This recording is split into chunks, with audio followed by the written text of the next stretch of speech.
चिंकी की उम्र सिर्फ 7 साल की थी, लेकिन फिर भी वो अपनी माँ रवीना की खूब मदद करती थी। रवीना एक विधवा थी और सड़क के किनारे फुटपाथ पर सामान बेचकर अपना और चिंकी का गुजारा चला रही थी।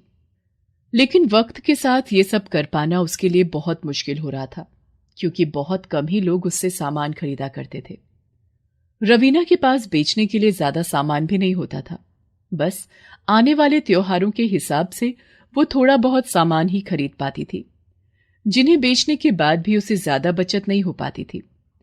माँ, होली आने वाली है तो हम इस बार भी पिचकारी और रंग बेचेंगे ना? हाँ बेटा, ये थोड़े बहुत रंग और ये 2-4 पिचकारी खरीद कर तो ले आई हूं, लेकिन पता नहीं इन्हें कौन खरीदेगा हमसे। कोई क्यों नहीं खरीदेगा माँ? होली पर तो सबको पिचकारी और रंग चाहिए होते हैं। हाँ बेटा, लेकिन बाजार में कितनी सारी बड़ी बड़ी दुकानें हैं और वहां एक से एक पिचकारियां और रंग भी मिलते हैं, तो सारे लोग वहीं पर जाते हैं। हमारे पास तो कोई रुकता तक नहीं।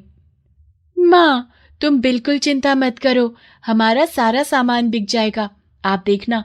और फिर हम भी खूब अच्छे से होली मनाएंगे, गुजिया बनाएंगे, पापड़ तलेंगे और अरे अरे बस कर बिटिया, इतने सपने मत सजा।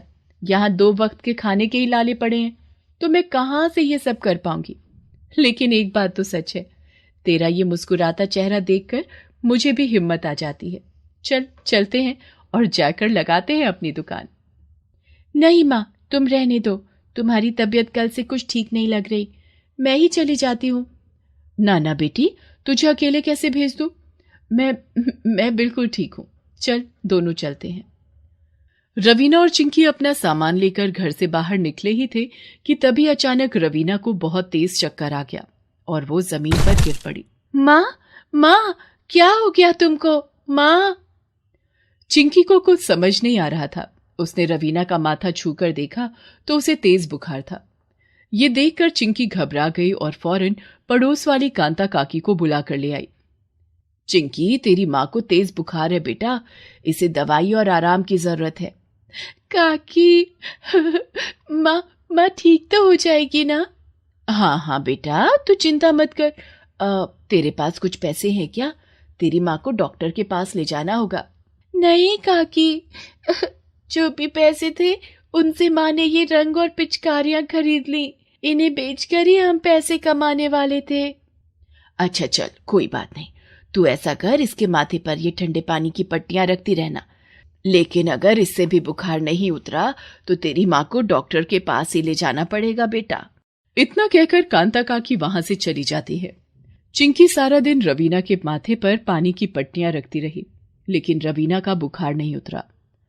चिंकी को समझ आ गया था कि अब उसे किसी भी तरह पैसों का इंतजाम करना ही होगा ताकि उसकी माँ का इलाज हो सके। अगले दिन सुबह सुबह ही चिंकी फुटपाथ पर रंग और पिचकारी बेचने बैठ गई, लेकिन शाम तक उसके पास से कुछ भी नहीं बिका। सभी ग्राहक पास की बड़ी बड़ी दुकानों में जा रहे थे। तभी अचानक, मम्मी, मम्मी, मुझे वो वाली पिचकारी चाहिए, दिला दो ना। बेटा रुको, अभी मैं वो सामने वाली दुकान से दिलवा दूंगी तुम्हें। खरीद लीजिए ना मैडम जी, मेरी भी कुछ कमाई हो जाएगी। सारा दिन हो गया यहाँ बैठे बैठे, कुछ भी नहीं बिका। आप एक बार देखिए तो सही, मेरे पास कितने अच्छे रंग हैं, और ये पिचकारी, ये तो बाबा को पसंद भी आ गई है। ये ले लीजिए ना, आपकी बड़ी मेहरबानी होगी। बोलते हुए चिंकी की आंखों से आंसू साफ झलक रहे थे। उस महिला का नाम सुलोचना था। उसे चिंकी पर दया आ गई और वो उससे बोली, अच्छा ठीक है, लाओ दिखाओ अपनी पिचकारी। वैसे नाम क्या है तुम्हारा? मेरा नाम चिंकी है मैडम जी। ये लीजिए, देखिए ये पिचकारी कितनी अच्छी है, आप इसे ले लीजिए।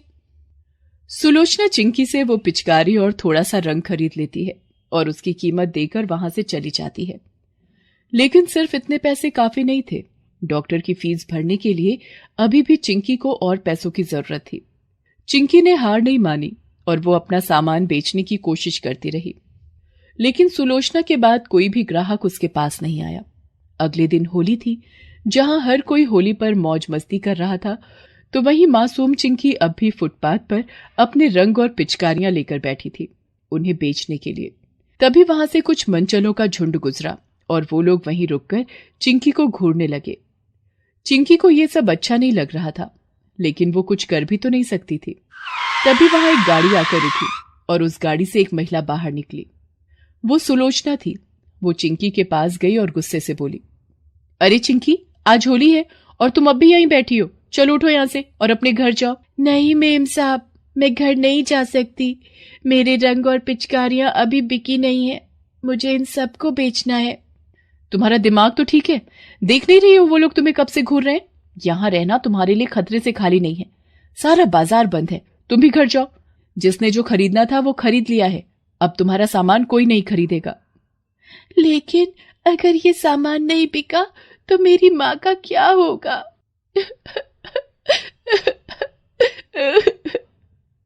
इतना कहकर चिंकी जोर जोर से रोने लगी।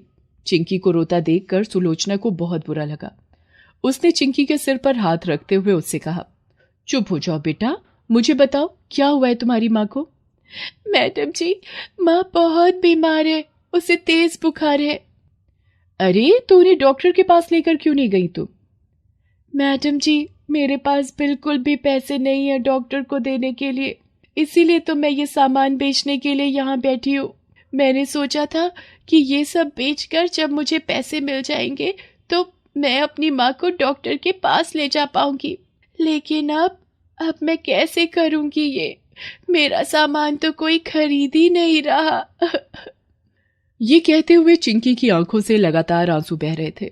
दूसरी तरफ सुलोचना ये देखकर हैरान थी कि जहां होली के मौके पर सारे बच्चे मौज मस्ती में डूबे थे, तो वहीं चिंकी को तो इस सब से कोई मतलब ही नहीं था।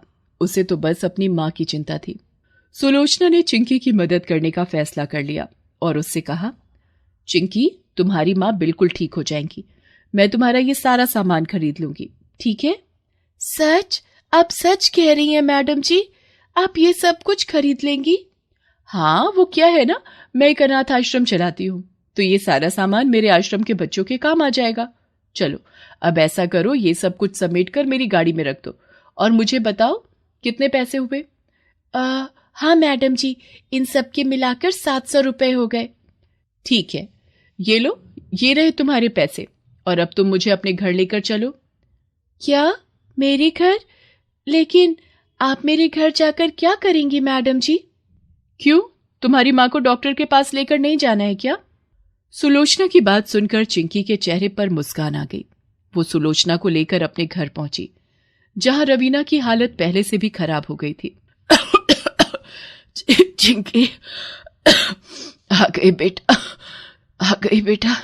तूने कुछ खाया या नहीं मेरी बच्ची? तुम मेरी चिंता मत करो माँ, बस अब हिम्मत करके बिस्तर से उठ जाओ और चलो मेरे साथ। कहाँ चलूं मैं? और ये मैडम जी कौन है तेरे साथ? जी, मेरा नाम सुलोचना है और मैं आपको डॉक्टर के पास ले जाने आई हूँ। डॉक्टर के पास? नहीं नहीं, उसकी कोई जरूरत नहीं है। बस थोड़ा सा बुखार है, खुद ही ठीक हो जाएगा। नहीं माँ, ठीक होना होता तो अब तक हो जाता। तुम बिल्कुल चिंता मत करो, ये मैडम जी बहुत अच्छी हैं।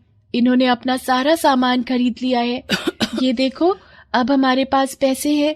चलो अब डॉक्टर के पास चलते हैं। चिंकी के हाथों में पैसे देखकर रवीना को बड़ा सुकून मिलता है। फिर सुलोचना रवीना और चिंकी को अपने साथ अस्पताल लेकर जाती है।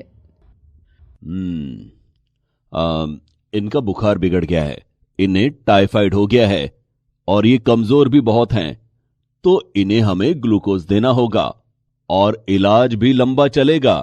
डॉक्टर साहब, मेरी माँ वो ठीक तो हो जाएगी ना? चिंकी, घबराओ मत, तुम्हारी माँ को कुछ नहीं होगा। डॉक्टर साहब, आप इन्हें बढ़िया से बढ़िया इलाज दीजिए, बाकी सब मैं देख लूंगी। सुलोचना रवीना का अच्छे से इलाज करवाती है और उसका सारा खर्च भी खुद ही उठाती है, जिससे रवीना कुछ ही दिनों में बिल्कुल ठीक हो जाती है और वापस घर आ जाती है। मैडम जी, आप साक्षात भगवान बनकर आई हैं हमारे लिए। ये सोचकर ही मेरा दिल घबरा रहा है कि अगर मुझे कुछ हो जाता तो मेरी चिंकी का क्या होता। चिंकी बहुत मेहनती और हिम्मती लड़की है, बस अब जरूरत है तो उसे सही दिशा देने की। रवीना, अगर तुम चाहो तो मेरे अनाथ आश्रम में साफ सफाई का काम कर सकती हो। जिसके बदले तुम्हें ठीक ठाक तनख्वाह भी मिल जाएगी और चिंकी भी पढ़ लिख पाएगी। क्या मेरी चिंकी वो पढ़ सकेगी मैडम जी? सच कह रही हैं आप? हाँ, मैं उसे पढ़ाऊंगी। चिंकी अभी बहुत छोटी है, उसका बचपन इस तरह फुटपाथ पर सामान बेचकर बर्बाद नहीं होना चाहिए। मुझे भरोसा है कि वो बहुत कुछ कर सकती है। अगले ही दिन से रवीना सुलोचना के अनाथ आश्रम में साफ सफाई का काम करने लगी। चिंकी भी उसकी मदद करती, लेकिन उससे पहले वो खूब मन लगाकर पढ़ाई करती। सुलोचना ने जल्दी ही उसका एडमिशन एक स्कूल में करवा दिया, जहां चिंकी अपने सुनहरे भविष्य को सजाने लगी। फिर कई सालों के बाद, अरे चिंकी आजा, ये डिब्बे में क्या लेकर आई है? ये गुजिया है मैडम जी, मैंने अपने हाथों से आपके लिए बनाई है। मैडम जी, आपके आशीर्वाद से मेरा सपना पूरा हो गया। इस बार की होली एक खुशखबरी के साथ आई है। मैं सरकारी टीचर बन गई मैडम जी। नए सेशन से मेरी ज्वाइनिंग हो जाएगी। अरे वाह, दिल खुश कर दिया चिंकी। बहुत बहुत बधाई हो बेटा। आजा अंदर चल, सारे बच्चे तेरा इंतजार कर रहे हैं। 10 बार पूछ चुके हैं कि चिंकी मैडम कब आएंगी। उनके लिए पिचकारियां और रंग तो लाई है ना? हाँ मैडम जी, मैं सबके लिए लाई हूं। ये देखिए, चलिए सब मिलकर होली खेलते हैं। सावित्री के पति राजेश की मौत कुछ ही दिन पहले हुई थी। जिस वक्त राजेश अपनी 5 साल की बेटी पिंकी को स्कूल से घर लेकर आ रहा था, तभी सामने से एक तेज रफ्तार ट्रक सामने आ गया। राजेश ने पिंकी को तो वक्त रहते दूर धकेल दिया, लेकिन वो खुद को नहीं बचा सका। पिंकी बेचारी पहले से ही उस हादसे से सहमी हुई थी। ऊपर से उसकी दादी उसे ही राजेश की मौत का जिम्मेदार मान रही थी। सावित्री ने अपनी सास की बहुत मिन्नतें की, लेकिन इसका कोई फायदा नहीं हुआ। सावित्री की सास ने दोनों माँ बेटी को घर से निकाल दिया। माँ, दादी ऐसा क्यों कर रही हैं? क्या सच में पापा को मैंने ही मारा है? नहीं मेरी गुड़िया, ये बिल्कुल भी सच नहीं है। तू बिल्कुल चिंता मत कर। मैं हूं ना तेरे साथ। हूं ना? सावित्री ने अपनी फूल सी बच्ची को गले से लगा लिया और ये मान लिया कि अब से उसका और पिंकी का इस दुनिया में एक दूसरे के अलावा कोई नहीं है। वो पिंकी को लेकर निकल पड़ी। अपने कानों के कुंडल बेचकर सावित्री ने कुछ पैसों का इंतजाम किया और फिर शहर आ गई। सावित्री को उम्मीद थी कि शहर में उसे कोई ना कोई काम तो मिल ही जाएगा, लेकिन ये इतना आसान भी नहीं था। सावित्री और पिंकी सारा दिन काम की तलाश में शहर की एक गली से दूसरी गली भटकते रहे। फिर एक जगह अचानक पिंकी रुक गई और सावित्री से बोली, माँ, वो देखो, वो गुजिया है ना? हाँ पिंकी, है तो गुजिया ही। माँ, मुझे गुजिया खानी है। पिछली बार होली पर आपने कितनी अच्छी गुजिया बनाई थी। सावित्री अपना बटुआ खोलकर देखती है। उसमें बहुत ही कम पैसे थे, लेकिन फिर भी वो पिंकी को गुजिया खिलाने ले जाती है, क्योंकि लंबे वक्त से पिंकी ने उससे कुछ नहीं मांगा था। वो शहर के एक बड़े हलवाई श्यामलाल की दुकान थी, जो होली की खास मिठाइयों से सजी हुई थी। भैया, ये गुजिया कैसे दी? ये 350 रुपए की 1 किलो। अच्छा, और वो वाली? वो 400 रुपए की 1 किलो है। भैया, एक गुजिया कितने की दोगे? क्या कहा? 1 गुजिया? लग ही रहा था मुझे। तुम जैसे फटीचरों की किस्मत ऐसी नहीं कि मेरी दुकान की गुजिया खा सको। भैया, हम मुफ्त में थोड़ी ही मांग रहे हैं, बच्ची का मन है खाने का। अच्छा, तो ला, पूरे 20 रुपए की है 1 गुजिया, ला दे। सावित्री फौरन अपने बटुए से 20 रुपए निकालकर श्यामलाल को दे देती है। श्यामलाल के पास अब कोई चारा नहीं था। उसने एक गुजिया पिंकी को थमा दी। गुजिया देखकर पिंकी बहुत खुश हो गई, लेकिन फिर थू माँ, ये गुजिया तो बिल्कुल भी अच्छी नहीं है। मुझे आपकी वाली गुजिया खानी है। ये देखो, इसे कहते हैं बंदर क्या जाने अदरक का स्वाद। मेरी दुकान में खड़े रहने की औकात नहीं है और मेरी गुजिया को बेकार बोल रही है। अरे भैया, आप नाराज मत हो, बच्ची है। वैसे भैया, आपकी तो इतनी बड़ी दुकान है, कुछ काम मिल जाएगा क्या यहाँ? अब बोली ना असली बात। अब वैसे एक काम है तेरे लायक। यहाँ दुकान के आगे साफ सफाई कर दिया कर। रोज के 30 रुपए दे दूंगा तुझे। ना नहीं भैया, मैं बहुत अच्छा खाना बना लेती हूँ। अपनी रसोई में दे दो कुछ काम।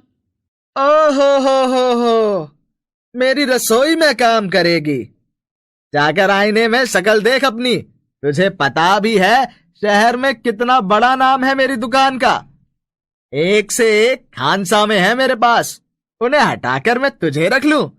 मेरा दिमाग इतना खराब नहीं हुआ अभी। अब तू भी अपने दिमाग को ठिकाने पर ला और निकल मेरी दुकान से। न जाने कहां कहां से आ जाते हैं। श्यामलाल सावित्री और पिंकी को अपनी दुकान से बाहर निकाल देता है। सावित्री को उसके बर्ताव से बहुत दुख होता है, लेकिन फिर भी वो हिम्मत नहीं हारती। अब वो घर घर जाकर काम की तलाश करने लगती है और फिर एक जगह।